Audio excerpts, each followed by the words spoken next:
Bom dia, que a paz do Senhor esteja com todos vocês. Chegando aqui com vocês com mais um devocional. E hoje eu vou estar lendo para vocês aqui uma mensagem aqui do livro 5 Minutos com Jesus, a qual Deus tocou no meu coração para que eu venha trazer para vocês. Então eu vou estar lendo aqui com vocês essa mensagem, tá bom? Depois eu vou estar explicando um pouquinho. Levante os olhos, que assim diz o título. Olho para os montes e pergunto: de onde virá o meu socorro? Isso dizia o salmista Davi no Salmos 121, versículo 1, né? Leia o Salmo 121 inteiro, na realidade. Ele é bem pequenininho, deixa eu ler ele aqui inteiro. Eleva os meus olhos para os montes, de onde vem o meu socorro? O meu socorro vem do Senhor, que fez o céu, a terra. Ele não permitirá que os teus pés vacilem. Aquele que te guarda não dormirá. Eis que aquele que guarda Israel não dormirá, nem descansará. O Senhor é quem te guarda, o Senhor é a tua sombra, à tua direita. O sol não te castigará de dia, nem a lua de noite. O Senhor te guardará de todo o mal, Ele guardará a tua alma. O Senhor guardará a tua saída e a tua entrada, desde agora e para sempre. Este é o cântico de peregrinação, né? Que fala aqui, cântico de peregrinação. Que ele vai do 120 ao 134, né?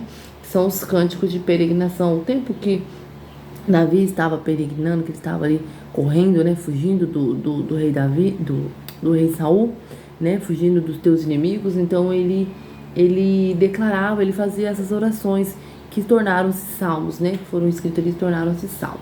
Então eu convido vocês a estarem lendo ali do Salmo 121 até o 134. São salmos bem pequenininhos, cada um. Eu tô vendo aqui a leiturinha deles aqui, ó. Cada um é bem pequenininho mesmo. Então eu convido vocês a estarem lendo, né, meditando nele, fazendo desses salmos também as suas orações. Então, continuando aqui no entendimento aqui que foi escrito por Paulo Albrecht, acho que assim fala o nome.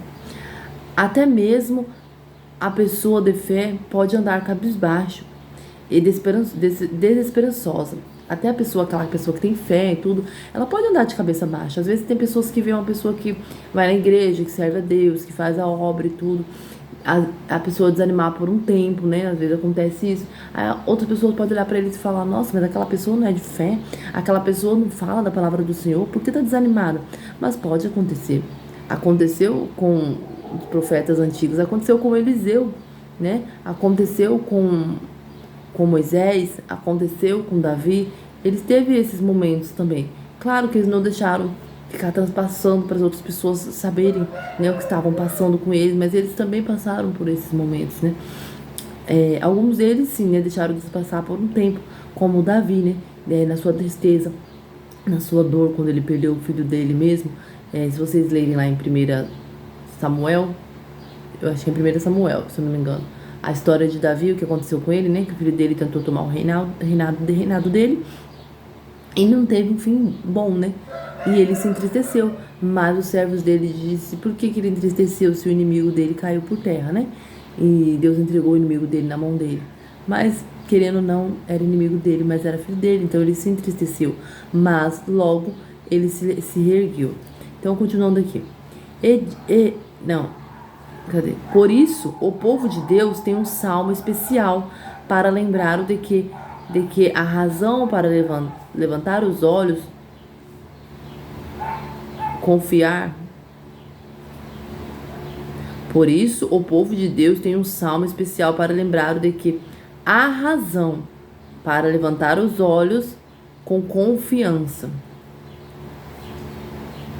Ele diz: olho para os montes e pergunto: de onde virá o meu socorro? Salmos 121, versículo 1. Era um dos cânticos dos peregrinos que subiam a Jerusalém para adorar a Deus no templo. O templo era o sinal da presença de Deus no meio do seu povo e ficava no alto de um monte. Ao vê-lo, todo fiel era lembrado de que, por mais que passassem por problemas, ainda há motivo para a esperança em Deus.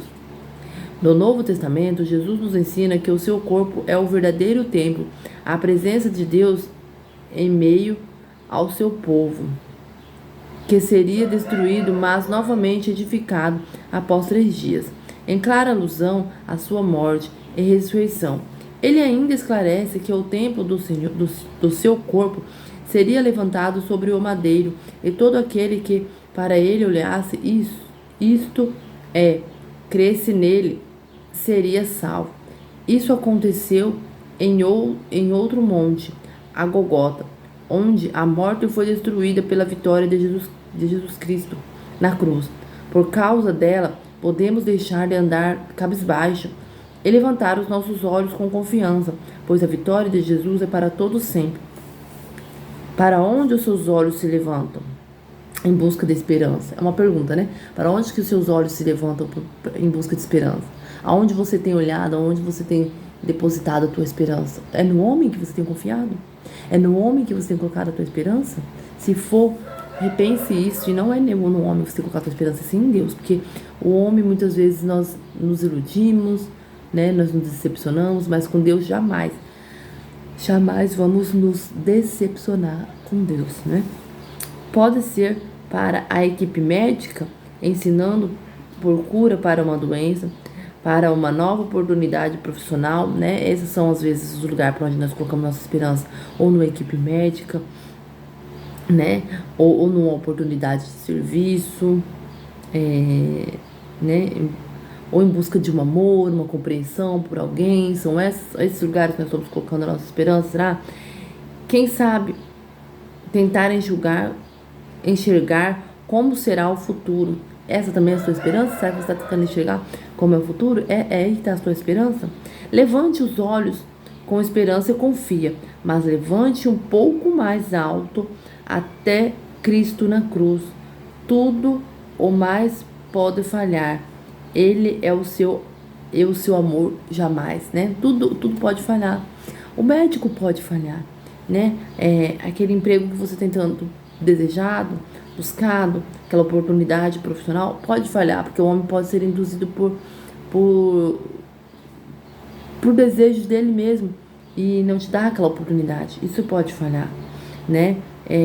O que você tem desejado para o teu futuro, pensado para o teu futuro, planejado para o teu futuro, pode falhar. Se é nessas coisas que você está colocando a tua esperança, você pode se frustrar. Mas levante os teus olhos e olha um pouquinho mais, olha para a cruz, olha para Jesus e confia nele, porque tudo pode falhar, mas ele jamais ele falhará. Jamais ele falhará. Aí eu quero ler também aqui para vocês, que está escrito aqui, né, na minha Bíblia, né, que eu vim ler aqui, o Salmos 21, como eu já li para vocês. Aí aqui está escrito aqui uma mensagem assim, escrito, você sabia, né, porque como quem acompanhou aí, já sabe que minha Bíblia é uma Bíblia interativa. Então aqui está falando assim, você sabia? Salmos de peregrinação. Os salmos de peregrinação são também conhecidos como salmos do degrau ou cânticos de romagem. São um conjunto de 15 salmos que eram cantados ou recitados por peregrinos enquanto viajavam para Jerusalém durante as festas religiosas. Antigamente, né, quando eles iam para Jerusalém, porque antes de Jesus, né,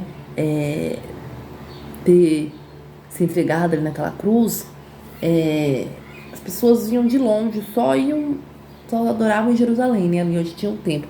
E eles se juntavam de ano em ano, no tempo de festas deles ali, eles se juntavam e saíam de longe e se reuniam ali em Jerusalém. E enquanto eles estavam indo para lá, eles louvavam, eles salmodiavam, né, esses salmos eles cantavam, tocavam harpas, tocavam liras, tocavam seus instrumentos e cantavam, né, esses salmos aqui. Por isso que aqui está dizendo, cantados ou recitados por peregrinos enquanto viajavam para Jerusalém durante a festa. Ou poderia ser cantado, ou poderia ser recitado. Esses salmos refletem a jornada física e espiritual dos fiéis em direção ao templo para adorar a Deus. Eles transmitiam a alegria, as orações e as aspirações desses peregrinos, além de destacar a importância da comunhão com Deus durante a peregrinação. Os salmos de peregrinação incluem temas de confiança, proteção divina, gratidão, reconciliação e celebração da unidade entre os adoradores. São eles o Salmo 120 ao Salmo 134, né? Eu acredito, assim, que naquele tempo, esses salmos eram como os louvores de hoje em dia, né? Que as pessoas aprendem, guardam em sua memória e começam a cantar, de repente vem na cabeça e vão cantando sem eles nem precisarem abrir ali os pergaminhos, né? As escrituras para estar declarando, para estar lendo, né? Não, eles ficavam com todo esse salmo aí, tanto do 120 até o 134. Eles ficavam com ele na sua cabeça, na sua mente, quando eles estavam em peregrinação andando, eles iam recitando, eles iam cantando, né? Como às vezes você pode estar cantando um louvor, como está na minha mente hoje, eu acordei, tá aquele louvor. Tu és digno de tudo, tu és digno de tudo, e tudo vem de ti, e tudo é para ti, tua é a glória. Então esse louvor tá na minha mente, então eu acredito assim, que esse salmo ficava na mente dele dessa mesma forma, como um louvor fica na tua mente, você fica recitando aquilo, você fica louvando, você fica declarando aquilo, né, o tempo todo ali ao Senhor, né? Então, a cada um desses salmos oferece uma perspectiva única sobre a peregrinação e as experiências espirituais dos que subiam a Jerusalém. Eles representam uma parte significativa do culto e da devoção no antigo Israel, lembrando-nos da importância de buscar a Deus com corações alegres e humildes, especialmente em momentos de jornadas espirituais, né? Então, lembrando sempre a buscar o Senhor com coração alegre, com coração humilde. Às vezes, cada um tem aquele louvor que ele tem guardado na mente dele e ele vai até Jesus com aquele louvor na mente dele, porque é algo que Deus está falando com a gente, é algo que nós estamos falando a ele. Então, cada louvor é uma oração, cada louvor é uma resposta de Deus, né? Como tem aquele louvor que fala, quem mandou largar a rede, quem mandou você parar. Aí nós vamos declarando aquilo, e é Deus falando para nós, quem mandou você largar a rede, quem mandou você parar. Tem aquele louvor, ainda que a figueira não floresça, ainda que não haja fruto na vinde, todavia me alegrarei. Então também é um louvor e também é um salmo, mas a gente guarda na mente como um louvor. Quando você vamos assim dizer, decora, quando você guarda na tua mente aquilo como um louvor, como uma oração, aquilo o Espírito Santo vai trazendo para você no momento certo.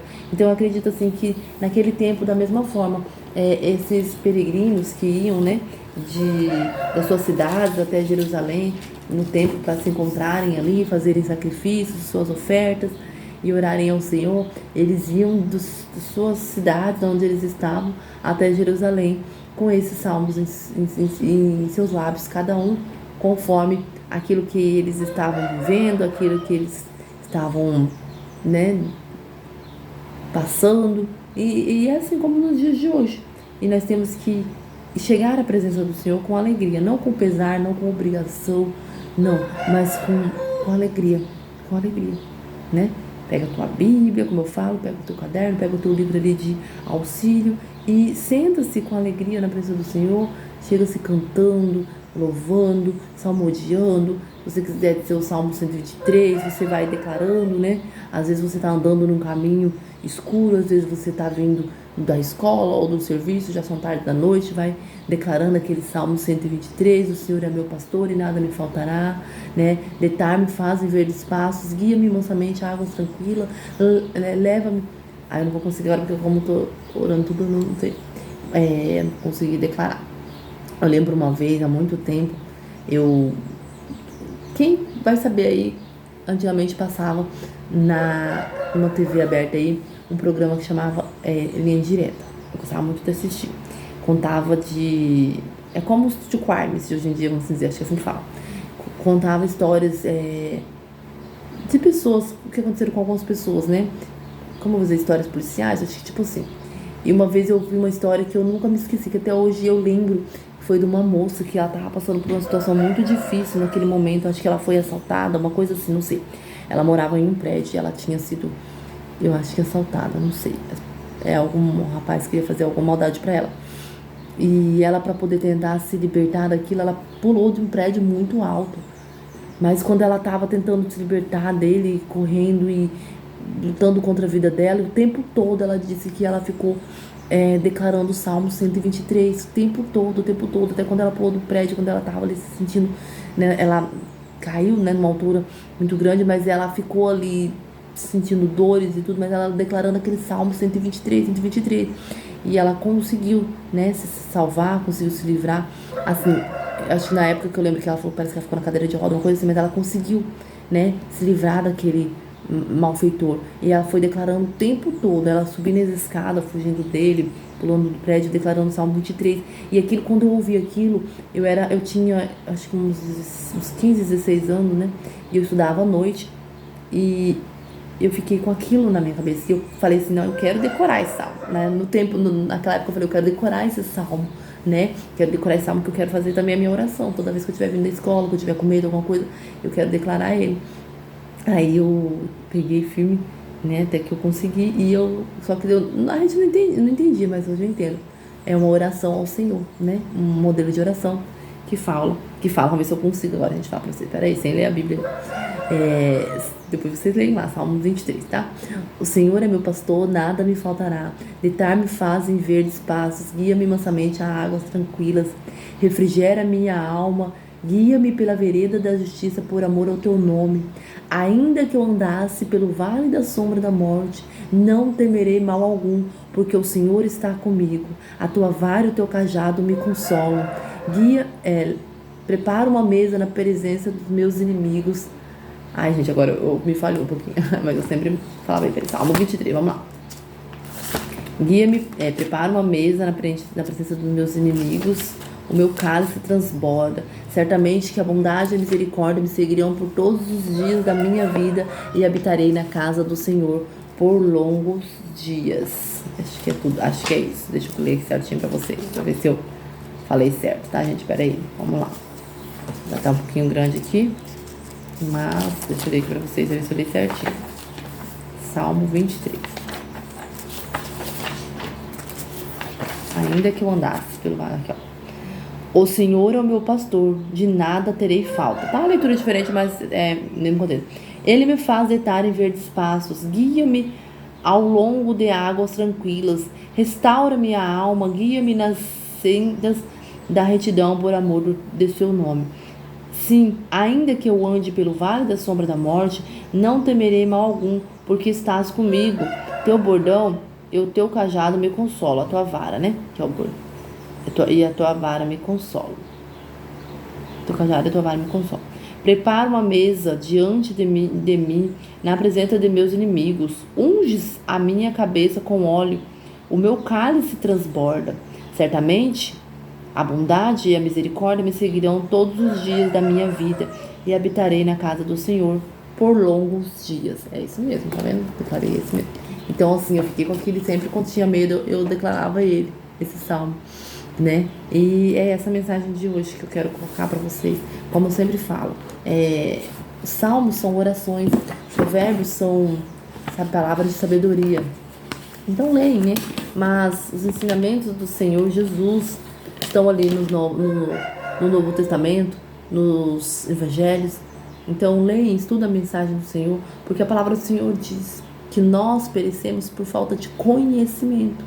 Nós somos enganados por falta de conhecimento. Nós sofremos por falta de conhecimento. Então busque o conhecimento na palavra do Senhor. Estude o manual da vida, que é a palavra do Senhor, tá bom? Então é essa a mensagem de hoje. Já ficou um pouquinho grandinho, mas espero que vocês tenham chegado até o final.